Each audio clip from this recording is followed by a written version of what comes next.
se déroule instinctivement, mécaniquement. Comme un rouage bien graissé, son processus suit son cours sans être altéré, si ce n'est par quelques événements extérieurs, généralement mineurs et sans importance. Seulement, un grain de sable imprévisible peut s'immiscer dans ce mécanisme qui semblait jusque-là inaltérable, et remettre toute la machine en cause. Il faut, envers et contre tout, avancer et vivre. Cet épisode parle d'une maladie qui épuise et qui remet en cause le futur et pour laquelle, paradoxalement, il convient de continuer à exister normalement. Cette semaine, dans la vie des autres, Erika nous parle de son cancer, aujourd'hui en phase de rémission, de ce qu'il a changé chez elle et chez les autres, durant toutes les étapes de son existence. Bienvenue dans la vie des autres. Bonjour Erika. Bonjour. Erika, je pense qu'on peut préciser que, pour commencer, tu es ma tante. Tu as accepté de me parler sur la vie des autres et je t'en remercie énormément. Tu as accepté de me parler et ton histoire est que tu as eu, il y a quelques années, un cancer des ovaires. Et j'ai pensé que c'était une histoire intéressante car on entend souvent parler des experts des cancers, etc. On entend moins souvent des conversations, comment dire, privées, plus intimes sur le vécu d'une personne qui a été traitée d'un cancer. Du coup, est-ce que tu peux commencer par te présenter, s'il te plaît ? Donc je m'appelle Erika, j'ai aujourd'hui 50 ans. Je suis mariée, mère de 3 enfants, mamie d'une petite fille. Je travaille depuis toujours. Comme je le disais en intro, tu as eu un cancer. C'était en quelle année ? Début d'année 2015, en février 2015.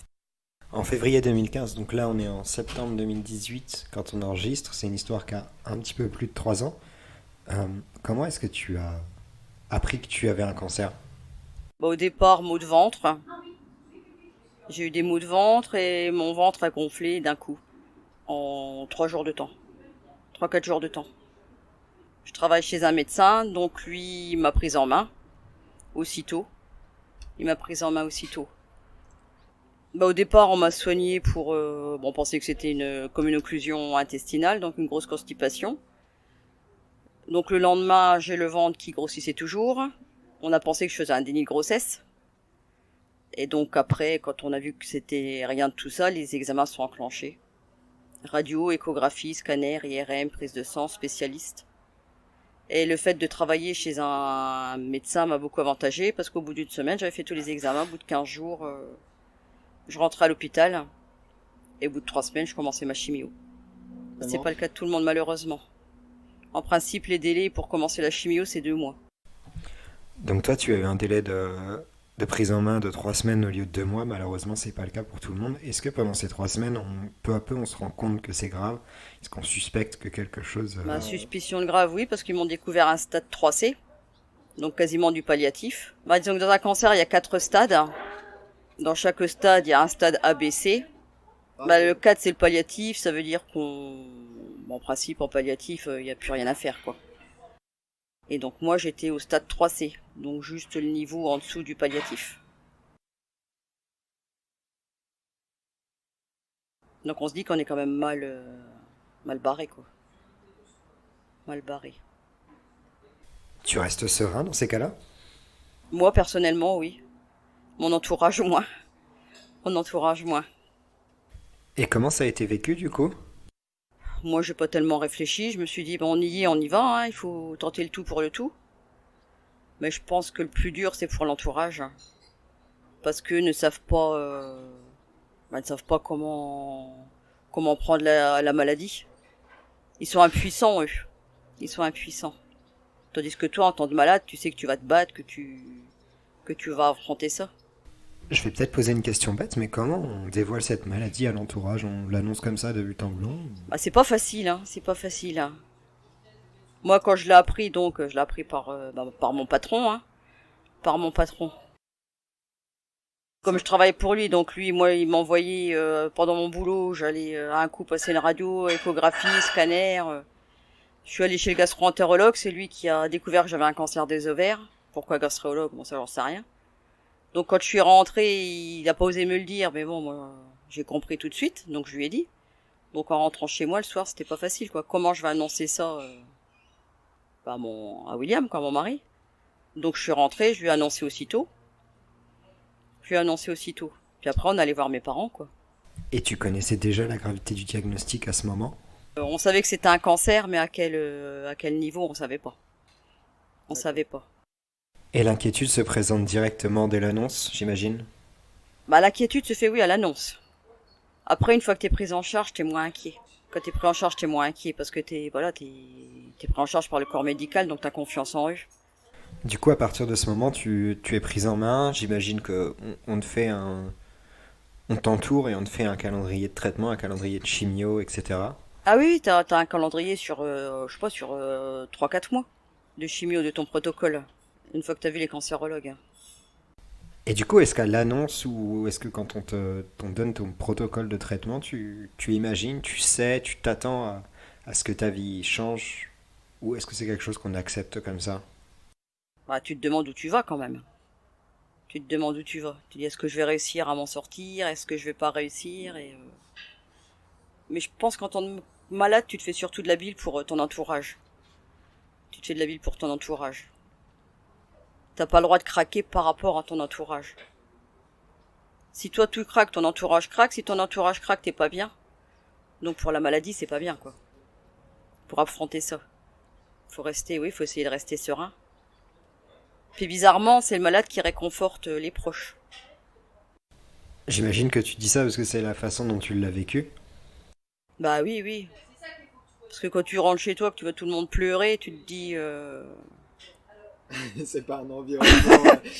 Tu te dis, putain, je vais pas vivre ça pendant... Tu vois tes enfants qui chialent, tu vas chez tes parents, ça chiale. Mon frère qui est à moitié en dépression, bah ton père, ta mère qui est à moitié en dépression et tout, tu te dis, oh là là, faut arrêter ça tout de suite, quoi. Autrement, tu peux pas surmonter, c'est pas possible. Le but, c'est de garder le sourire au final. Voilà, faut que toi, tu sois fort pour les autres. Mais c'est quand même un sourire sincère ou... Ouais, oui, oui, c'est un sourire sincère, oui. Il y a des moments où tu craques, hein. Mais quand tu craques, faut pas que tu craques devant les gens qui sont là, quoi. Mais c'est quand même une source de force, ton entourage, dans ces cas-là. Ah oui, oui, oui, oui, oui. À quel degré et de quelle façon? Ah, moi, j'ai eu la chance d'être bien accompagnée. Oui, c'est vachement important d'être bien accompagné. Je pense que les gens qui sont seuls s'en sortent moins bien. Ou ceux qui sont abandonnés, il y en a qui sont abandonnés aussi par la maladie, hein. Il y en a qui sont abandonnés.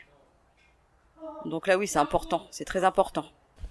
Et comment ça se témoigne de la part de l'entourage, le fait qu'on te soutient ou comment est-ce que tu ressens qu'on ne te soutient pas, justement? La présence. La présence. Juste ça? Ouais, juste la présence, oui. Juste la présence. La présence de tous les jours, les petits messages, les coups de téléphone, les gens quand ils apprennent la maladie qui arrivent aussitôt, qui... Alors justement, tu parles des gens qui viennent aussitôt. J'ai une question, tous les gens qui sont malades ou qui ont été malades du cancer auront une réponse différente, mais est-ce que pour soutenir le malade, il vaut mieux lui parler ouvertement de sa maladie ou faire comme si ça n'existait pas et continuer à exister continuer à avoir la même relation qu'auparavant? Bah, au départ, faut en parler de la maladie, faut pas que ça reste tabou, hein. Mais une fois qu'on en a parlé, ça y est, c'est bon, quoi. Il faut pas vivre qu'avec la maladie. Après, c'est pas parce que tu vois la personne, bon, tu lui dis, bon, ça va, comment ça va, ou quand t'as passé une séance de chimio, bon, on n'a qu'à appeler pour savoir comment ta séance de chimio s'est passée, bon, là, c'est vrai que ça réconforte. Alors, quand tu y vas, bah, courage pour ta séance, mais il faut pas parler que de ça, quoi, après. Dans la vie de tous les jours, faut pas vivre tous les jours avec la maladie. Alors justement, comment on fait pour pas vivre tous les jours juste avec la maladie? Je sais que par exemple, toi, tu as du coup arrêté de travailler, donc c'est déjà une première chose. Bah oui, on en arrête de travail, oui. Donc la vie sociale en prend déjà un premier coup. Ça en prend un coup, oui. Alors comment on garde une vie à peu près normale? Ah bah pendant les traitements, tu peux pas, hein. Quand t'es en chimio, tu peux pas garder une vie normale, hein. Tu te dis que tu mets ta vie entre parenthèses pendant un an et demi, et puis voilà, hein. Et c'est quoi une vie entre parenthèses du coup? Bah ta vie sociale surtout. Ta vie sociale. Le fait de recevoir du monde chez toi, de sortir, Et pourtant, a priori, ce qui est paradoxal, c'est que j'ai toujours entendu dire qu'il fallait se forcer à avoir une vie normale pour, euh, pour mieux soigner le cancer. J'ai déjà entendu parler, par exemple, de services d'esthéticiennes dans les services de cancéro dans les hôpitaux. Et ben dans les services de cancéro, oui, justement, on a des esthéticiennes qui sont salariées de la Ligue du cancer. C'est la Ligue du cancer qui les finance. Et le but, c'est d'essayer de conserver une vie Voilà. normale, hein. Donc on a des soins, et tout ça c'est gratuit pour les cancéreux, on a des soins gratuits. Et comment est-ce que de ton côté, tu as essayé ou tu es parvenu à conserver une vie le plus normale possible? On est toujours sortis, on a continué à sortir, entre deux chimios, quand j'étais à peu près... quand j'étais pas trop mal. On continue à sortir. On a eu de la chance d'être beaucoup invités, que les gens nous laissaient pas de côté. On a essayé de vivre normalement. On essaie de vivre, même si pour moi c'était dur, hein. Mais je pense que c'est ce qui t'aide à avancer, quoi. Tu nous dis que c'est dur, c'est parce qu'il y a des effets secondaires à une chimie en vérité. Est-ce que tu peux nous parler de ces effets secondaires à court, moyen, long terme sur ton organisme? Également, comment ça se passe une séance de chimio, par exemple? La séance de chimio en elle-même, c'est rien, hein. On t'injecte du produit.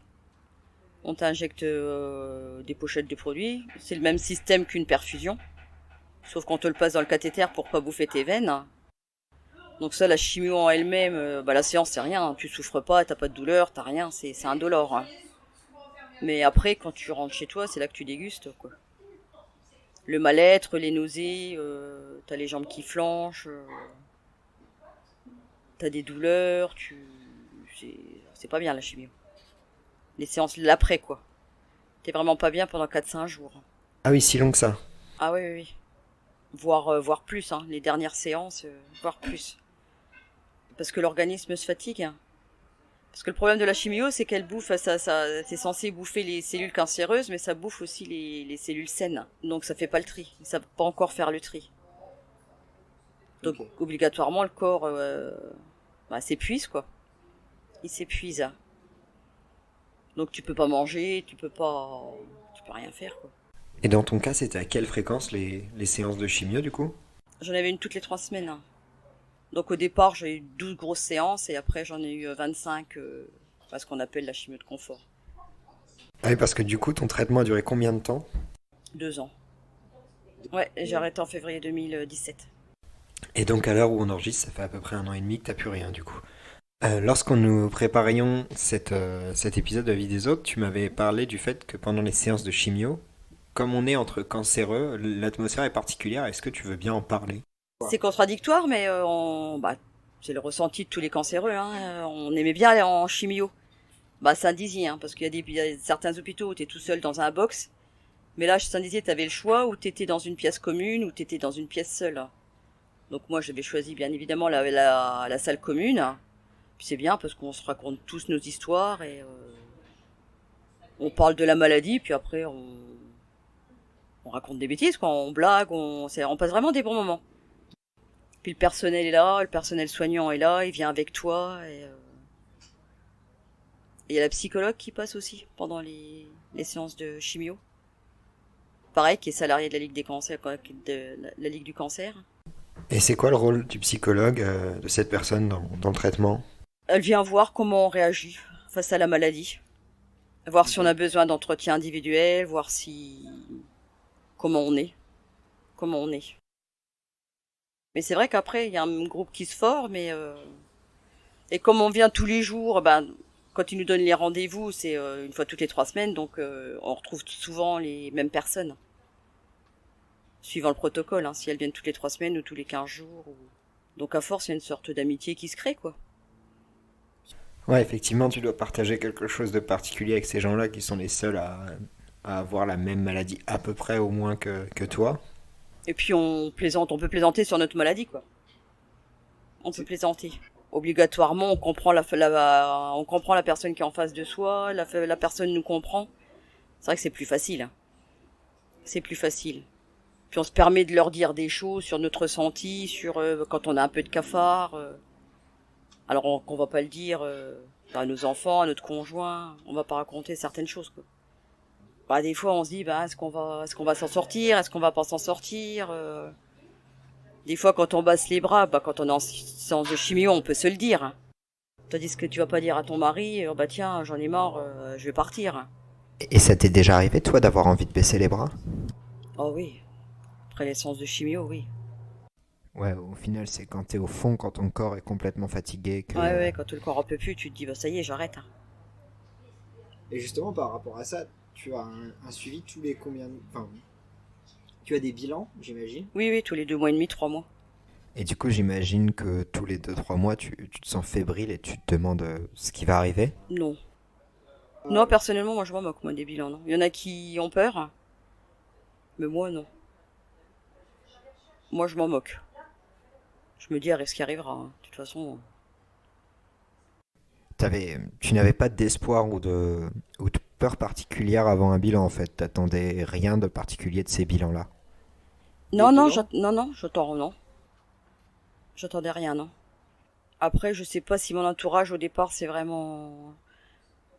Je pense qu'ils étaient pas vraiment dans la réalité. Ils savaient pas que mon cas était grave comme. Je leur ai jamais dit la gravité. J'aurais D'accord. dit j'ai le cancer, mais je leur ai pas dit le stade qu'il était, que il y avait de grandes chances Ouais. que je parte et ça je leur D'accord. ai jamais dit. Mais du coup, Mais c'est curieux quand la façon dont t'en parles, tu donnes vraiment l'impression d'avoir été détaché de ta maladie. Dans ta tête, tu étais on verra ce qui Ah bah arrivera. c'est ce que je m'étais dit moi. Mais c'est parce que tu t'étais détaché de la maladie ou parce que tu avais fait une croix sur tes espoirs ou... Non, mais je m'étais dit de toute façon la maladie là, elle est là, tu peux rien, tu peux pas la retirer, donc il faut aller de l'avant et puis voilà, hein. Arrive ce qui arrivera, hein. Arrive ce qui arrivera, hein. De toute façon, moi pour le corps médical, j'étais quasiment foutu. Alors, donc je pense que c'est la volonté qui fait que quelque part tu t'arrives à t'en sortir, hein. T'arrives à t'en sortir. Faut se remuer surtout. Même quand t'es au fond du trou, que t'arrives pas à te lever, il faut que tu te lèves, il faut que tu sortes, il faut que tu fasses du sport, oui, faut que tu te bouges, hein. c'est intéressant ce que tu dis, mais tu as continué à faire du sport malgré Ah ton ouais, cancer, ouais, alors ouais, que ouais. apparemment tu es quand même dans des états assez compliqués Mais après il les faut, hein. chimios. Il faut. Tu Faut te se remuer. tu te Ouais, forçais ah à oui, essayer oui, oui, d'avoir oui. une vie comme t'en avais une avant. Ouais. Bah quand je rentrais de chimio, je tenais plus debout. On allait se promener avec William, hein. Et je rentrais, ça allait mieux. Ça allait mieux. J'ai continué à aller à la piscine beaucoup, plusieurs fois par semaine, hein. Et le corps médical, lui, te dit qu'il faut que tu te remues, que tu récupères vachement mieux. Alors que ça semble impossible sur le coup quand on sort de chimio, j'imagine. Mais t'y arrives, hein. C'est le mental, hein. C'est con à dire, mais tout est dans la tête, hein. Et d'ailleurs, quand je me suis fait opérer, j'ai récupéré grâce à ça, hein. Tu t'es fait opérer en fin de traitement, du coup, c'est ça? Non, en milieu de En traitement. milieu de traitement. Ouais, ouais. En 2015. Au milieu de la grosse chimio. Pas, oui, D'accord. après c'était du... Oui. Et tu dis que tu as mieux récupéré parce que tu as continué à faire du sport et à vivre normalement, en fait. Voilà, donc comme j'étais pas... comme j'avais l'habitude de prendre le dessus, ça m'a aidé à... Bah, c'est ce que le chirurgien m'a dit, hein, que j'avais récupéré par rapport à ça, hein. Tant je suis passé 7 heures sur le billard et voilà quoi. D'accord. Et donc ta vie, disons, active, sportive, reste, tu essayes de la maintenir. Et ta vie sociale, c'est pareil, tu essayes de Voilà. continuer à sortir, de Ouais, voir ouais. tes amis, Avoir ta mes amis, famille. ma famille, c'est important ça. Parce que je pense que si on se retrouve seul chez soi, on broie du noir et... Bah, puis on n'affronte plus la maladie, hein, on baisse les bras. On baisse les bras après. Ça faisait partie des choses qui motivaient à continuer. Ah oui, oui, oui. Bah tu te bats surtout pour les autres, hein, je pense. Dans la maladie, tu te bats pour ton entourage, hein. Tu te bats pour ton entourage. Et est-ce qu'au final, ton entourage change? Je pense que ça peut être un thème qui est intéressant à aborder. Tu parlais des gens qui étaient abandonnés, sûrement des gens qui à la base ont une famille ou ont des amis. Est-ce que toi, tu vois ton entourage changer? Oui. Ou ta vision de l'entourage qui change? Ah oui, oui. Parce que il y a certaines personnes qui se rapprochent de toi, hein, qui se rapprochent de toi, et puis d'autres qui s'éloignent. Est-ce que c'est la peur? Est-ce que... Je sais pas. Mais les gens, oui, il y a des gens qui se rapprochent beaucoup. Qui se rapprochent beaucoup. Des gens certainement qui n'ont pas envie de te voir partir, qui... T'as des gens qui viennent, à qui tu t'y attendais pas, tu te dis, oh bah mince, ceux-là ils sont présents, et... Puis d'autres, tu dis, oh bah flûte, tiens, ceux-là, ils auraient dû être là, ils sont pas là, quoi. Ça fait un genre de tri. Ah bah ça fait un tri, oui. La sélection, elle est vite faite, hein. Elle est vite faite. Et comment tu vis ce tri imposé en tant que malade? Tu l'as pris comme tu as pris le reste de ta maladie, un peu, voilà, c'est comme ça ou... Ah bah certaines personnes, ça te fait mal au cœur quand même. Tu te dis, oh les enfoirés. D'autres, t'es ravi de les avoir, mais t'en as certains, tu te dis, ben dis donc, il peut leur arriver n'importe quoi, ceux-là. Des fois, c'est dégoûtant, quoi. C'est dégoûtant. Et puis t'as des personnes, voilà, qui sont proches et qui sont proches de toi, qui feraient n'importe quoi pour toi, et c'est ce qui t'aide à tenir, quoi, quelque part. C'est ce qui t'aide à tenir. Du coup, on arrive encore sur le fait que tenter de maintenir sa vie d'avant, c'est primordial, quoi. Je pense que dans la maladie, c'est primordial. T'as une vie sociale, donc tu gardes le moral, Du moment que tu gardes le moral, je pense que ça t'aide énormément. Ça t'aide énormément. Le fait de pas déprimer, de pas chialer toute la journée, de pas rester au lit toute la journée. Ça t'aide, hein. De toute façon, ils le disent, hein. Ils le disent. Bon, après, malheureusement, hein, certaines personnes. Après, c'est des caractères, hein. C'est pas permis à tout le monde d'être fort, d'être. Il y a des gens qui peuvent pas, hein. Avec la meilleure volonté du monde, ils n'arrivent pas, hein. Mhm. Ils n'y arrivent pas. Ça, c'est oui. Et il y a des moments où tu as cru que tu n'y arriverais pas? Oui. Oh bah oui, oui. Moi, je me suis dit, oh la vache, je vais partir. Lorsqu'on a préparé cette interview, tu m'as dit que tu voulais parler du corps médical. Tu m'as pas précisé exactement quel corps médical, mais apparemment ça a été important pour toi. Est-ce que c'est quelque chose qui t'a aidé? Ah, le personnel soignant, oui. Bah déjà, dans les personnels, dans les services de cancéreux, les gens sont très proches des malades, hein. Les gens sont très proches des malades, hein. Parce qu'avec les polémiques en ce moment qu'ils font avec les personnels, voilà. Donc dans les services de chimio, hein, les infirmières, tout ça, les cancérologues sont des gens très très proches de leurs malades, hein. Et pareil, hein, dans les hospitalisations, ils sont tout le temps avec toi, te dire des mots gentils, ils prennent vraiment soin de toi. Et ça, c'est important, hein. C'est important. Donc ce sont des éléments non négligeables de ta prise en main et de tes soins. Ah bah bien sûr, oui, oui. Quand t'es hospitalisé, parce que j'ai quand même été hospitalisé pas mal de fois, et que t'as l'impression de pas être un numéro pour eux, quoi, d'être une personne à part entière, hein. Quand tu reviens la fois d'après, ils te reconnaissent, ils disent ah bah tiens, vous revoilà, patati patata. Et t'as vraiment pas l'impression d'être un, oui, ils te prennent. On n'est pas des numéros, quoi, on n'est Oui, en même temps, pas. c'est vrai que. Enfin, Moi, je sais que quand j'étais hospitalisée, oui, ils avaient toujours le mot gentil, ils venaient me voir, est-ce que ça va, est-ce que vous avez besoin de quelque chose, est-ce que, même s'il passait pas longtemps, hein, le presque d'ouvrir la porte et de dire, non, le personnel est vraiment compétent. Puis proche de la personne. Ouais, parce que quand t'es hospitalisé et que t'es pas bien, c'est pas terrible non plus, quoi. C'est pas terrible non ouais. plus. Bah, moi, j'ai jamais été hospitalisé. Le plus longtemps que j'étais hospitalisé, moi, c'est 3 semaines, mais il y a des personnes qui sont hospitalisées longtemps, hein. Il y a des personnes qui sont hospitalisées longtemps. Donc, si elles sont bien avec le personnel, obligatoirement, elles sont mieux dans leur tête, hein. Bah, je pense. Et lorsque le traitement dure encore, qu'on sent qu'il y a une fin qui s'approche, dans ton cas ça a été une fin plutôt positive, Ouais. puisqu'aujourd'hui tu es en rémission, d'ailleurs, est-ce que tu peux définir le terme rémission? Parce que j'avoue que même pour moi qui te connais et qui ai fréquenté, c'est obscur. Bah, une rémission, c'est quand le cancer n'est plus là, mais que t'as encore pas guéri. Il se laisse un laps de temps de 5 ans, D'accord. parce qu'il y a beaucoup de récidives dans les cancers. Donc la rémission, c'est avant la guérison. T'es guéri, mais tu peux encore avoir une récidive. Voilà, c'est en Ce qui va attente. arriver. Ils te donnent 5 ans, au bout de 5 ans, ils disent que t'es en guérison. Mais la rémission, c'est une guérison. Sauf qu'ils se donnent 5 ans pour avoir une guérison, quoi. Il y a eu des effets secondaires à ton cancer, si mes souvenirs sont bons, tu as eu un souci à une jambe, tu as eu du mal à marcher pendant quelques temps.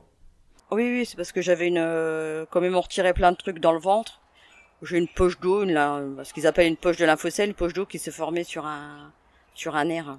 Et t'étais déjà en rémission à ce moment-là? J'étais encore en chimio.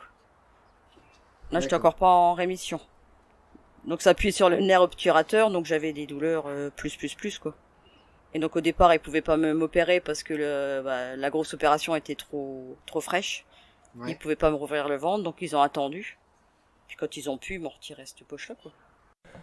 Euh, c'est comment quand on t'annonce que tu es en rémission? Bah, c'est un soulagement quand même. T'es soulagé. Tu te dis, là déjà une étape de passer. C'est déjà pas mal. Et est-ce que ça change ta vision de la maladie sur le coup? Ou la vision de ton entourage, est-ce qu'il y a un relâchement? Euh, Est-ce qu'on se dit que c'est... Tu parlais d'une étape de passé, est-ce qu'on se dit que c'est quasiment fait? Ah, de toute façon, la rémission, tu le sais que t'es en rémission parce que au fur et à mesure des chimios, tu passes des examens. Donc on te dit, bah voilà, ça a diminué, il y a quasiment plus rien. Et après, moi, on me faisait de la chimio alors que j'avais plus de tumeur cancéreuse. D'accord. C'était juste pour cramer tout ce qui repoussait, quoi. Ok, c'était un genre de prévention. Ouais, voilà. Ouais. D'accord. Après la chimio de confort, oui, c'était de la prévention, oui. C'était de la prévention. Et donc plutôt on parlait de l'entourage. L'entourage le vit comment cette annonce? Bah, ils ont été contents, je suppose. Ils ont mieux aimé ça que l'annonce du cancer en lui-même. Oui, je pense que ça a été un soulagement. Ça a été un soulagement. Pour eux. Pour tout le monde, de toute façon. Alors là j'ai une question qui revient un peu en arrière. Est-ce que toi et ton entourage, après l'annonce de la rémission, te permet de revoir loin, de voir dans le temps, de faire des projets et est-ce que c'était le cas d'ailleurs auparavant? On a toujours eu des projets, nous. On s'est toujours dit, bah, il faut avoir des projets, il faut organiser des choses.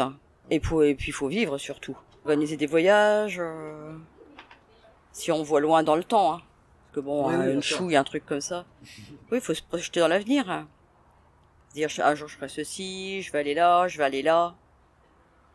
En fait j'ai l'impression qu'au fur et à mesure t'as pris ta maladie comme une annonce et un parcours difficile qui devrait changer ton mode de vie, mais que le plus important, ça a été surtout de pas le changer, en fait, de rester comme avant.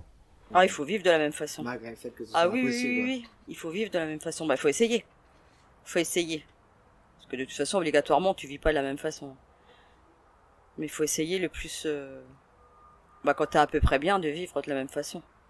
Donc pour toi, faire du sport, partir en voyage... Bon, on n'est pas parti beaucoup, mais on est quand même parti... Obligatoirement, on peut pas tout faire non plus. Hein. Puis tu peux pas aller à l'autre bout du monde non plus, tu peux pas... Mais bon. Il faut avoir des projets. Il faut avoir des projets. Autrement, t'es fichu. T'es fichu. Du coup, après l'annonce de ta rémission, ta vie active se réactive en soi, ta vie professionnelle recommence, t'as plus tes chimios, tu reprends peu à peu le travail. Est-ce que c'est un confort ou c'est une difficulté?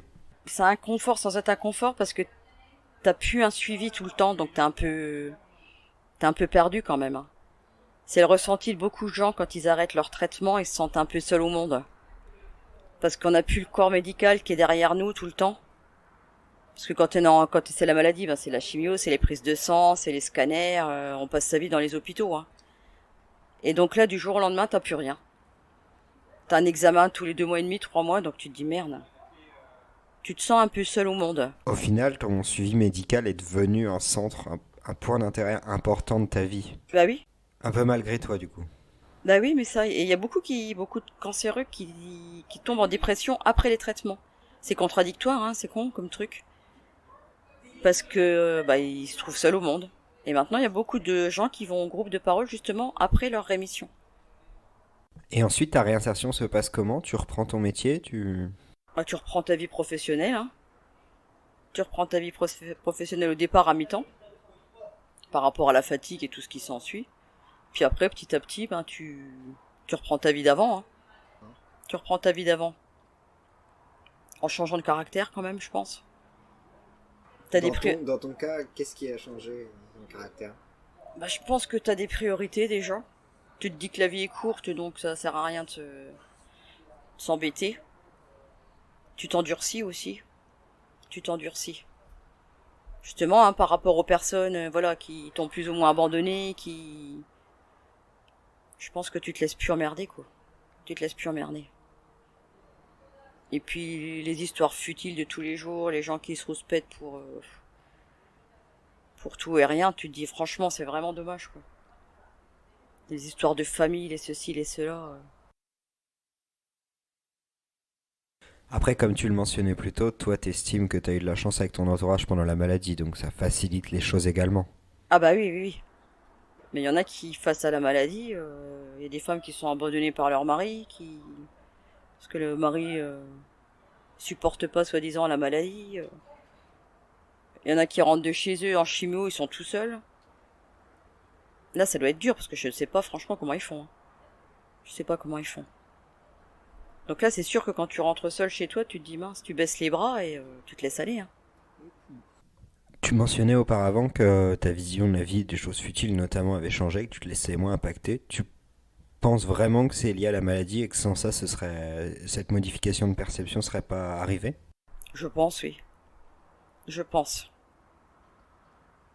Puis le fait de profiter de la vie, tu te dis t'as qu'une vie, la vie est courte, donc si t'en profites pas maintenant, il peut t'arriver n'importe quoi à n'importe quel âge. Hein.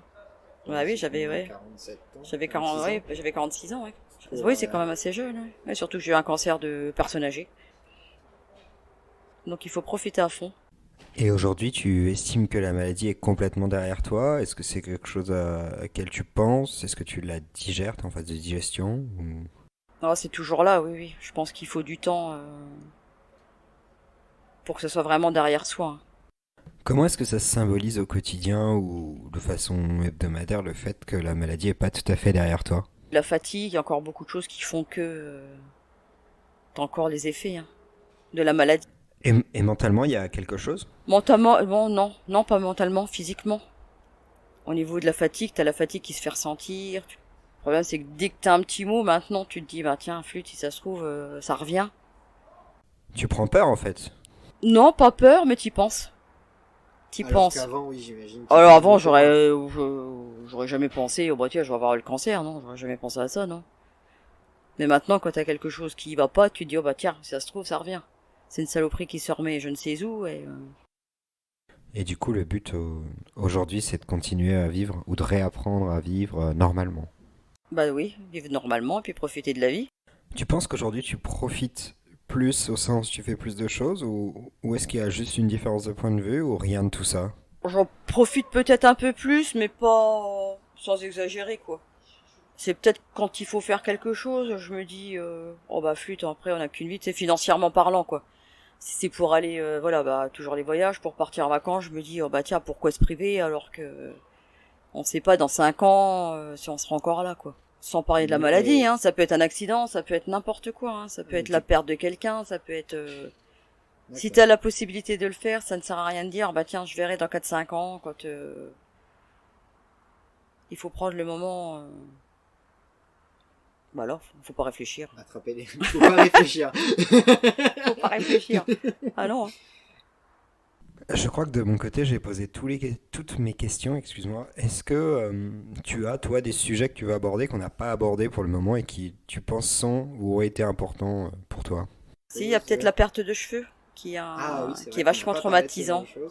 Ah oui, effectivement, c'est intéressant. J'ai toujours entendu dire que c'était assez traumatisant, notamment pour les femmes qui, donc, souvent, ont les cheveux longs, etc. Est-ce que... Bah vas-y, parle-en, dis-moi ce que tu veux aborder. Tu perds tes cheveux par grosse poignée, par touche. Donc c'est dû à la chimio? C'est la chimio, ouais, c'est la chimio. Comme la chimio crame les cellules saines, hein, donc elle crame les bulbes de tous les poils, hein, donc notamment les cheveux. Donc tu te retrouves chauve, quoi. Donc pour une femme, c'est ouais. Les premiers jours, c'est vraiment traumatisant.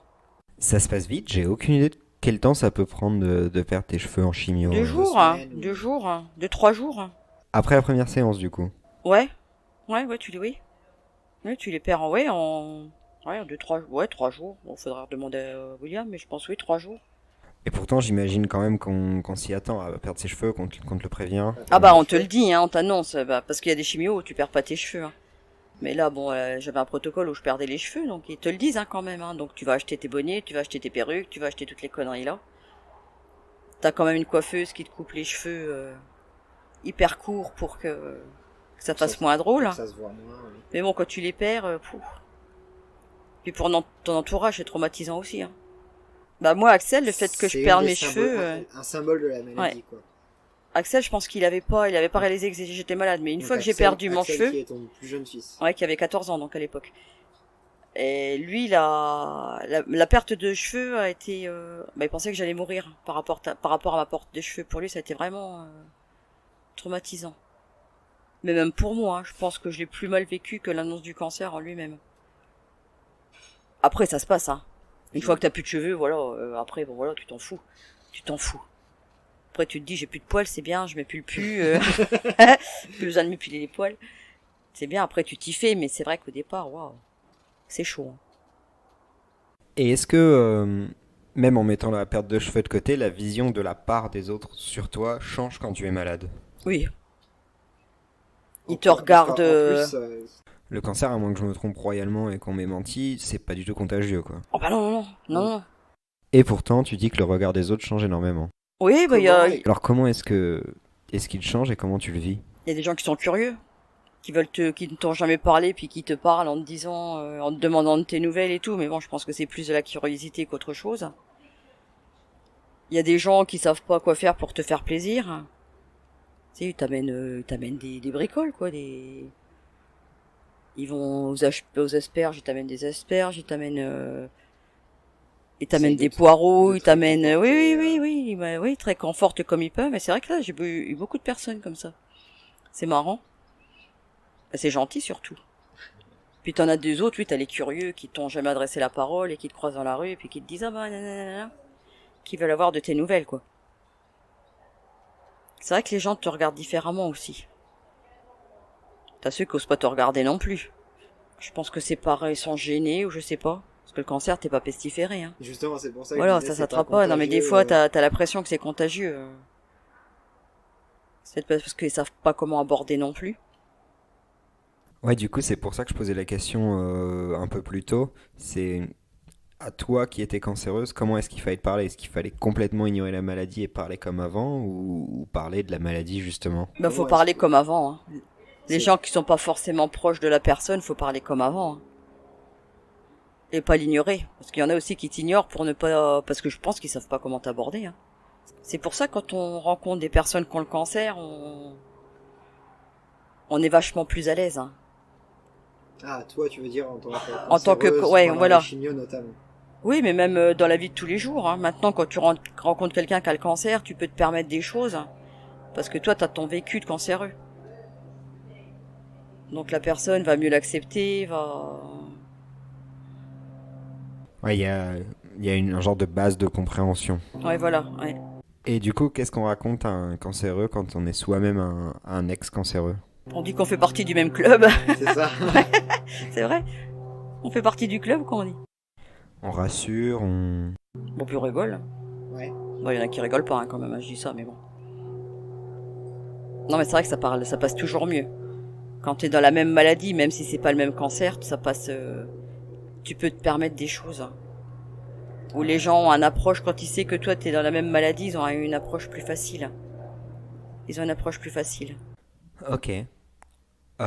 Du coup, je suis de nouveau arrivé à la fin de mes questions. Est-ce qu'il y a quelque chose que tu veux ajouter, une leçon que tu as apprise, un conseil que tu veux donner aux gens affectés ou à n'importe qui pour n'importe quoi? Est-ce que tu as quelques mots à ajouter pour les 16 personnes qui vont écouter le podcast jusqu'ici? Il faut surtout se battre, quoi. Face à la maladie, il faut se battre.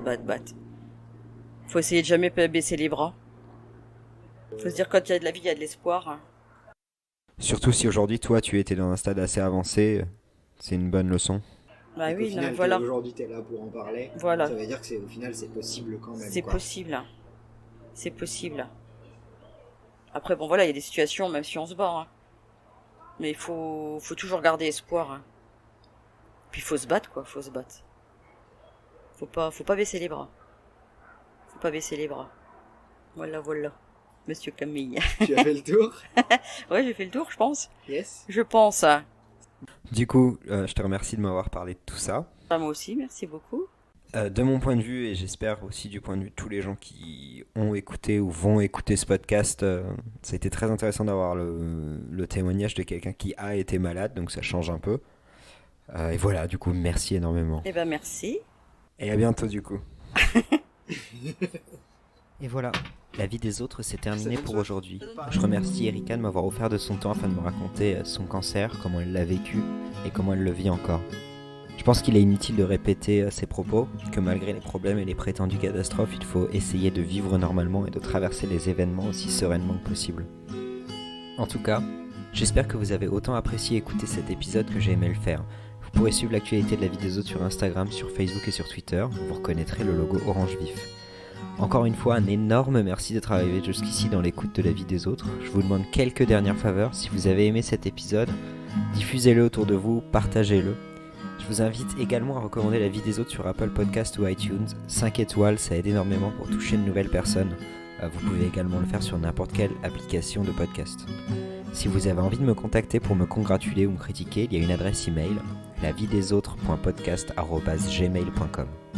Enfin, le point le plus important, et ça devient vraiment critique pour la vie des autres puisque j'ai galère et je peine à trouver des témoignages.